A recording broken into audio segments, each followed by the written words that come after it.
Aydıver. Meni başka birine veriyorlar.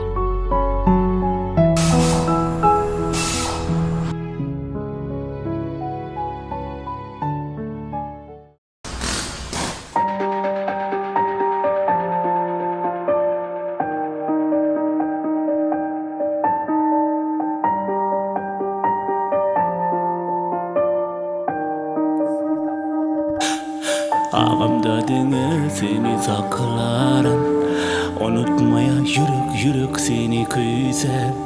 Her gece her seherde sen arzularım, sen sevmeni söylüşümden men doymadı yâle. Ağımda dene seni saklarım, unutmaya yürek seni küser. Her gece her seherde sen arzularım, sen sevmeni söylüşümden men doymadı yâle.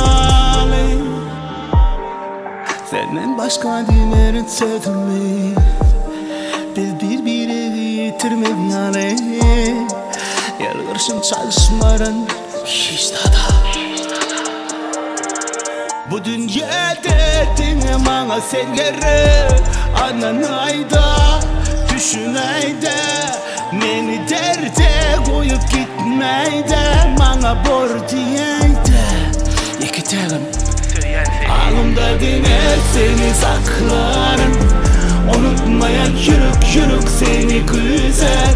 Her bir çeker seherde sen arzularım, sen sevmeni söylüşümden men doymadı yâle. Seher şemali yeni ögüsyen şemala saçım oynayar.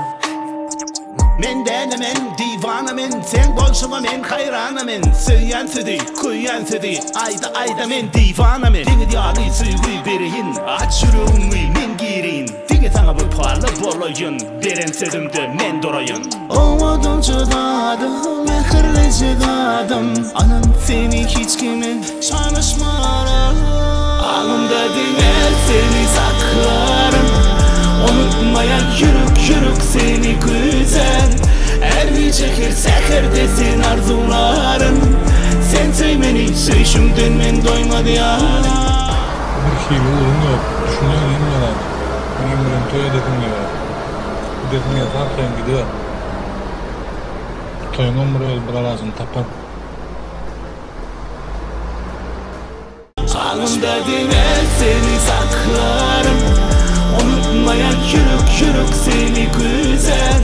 Her bir çeker seherde sen arzularım, sen sevmeni söylüşümden men doymadı yâle.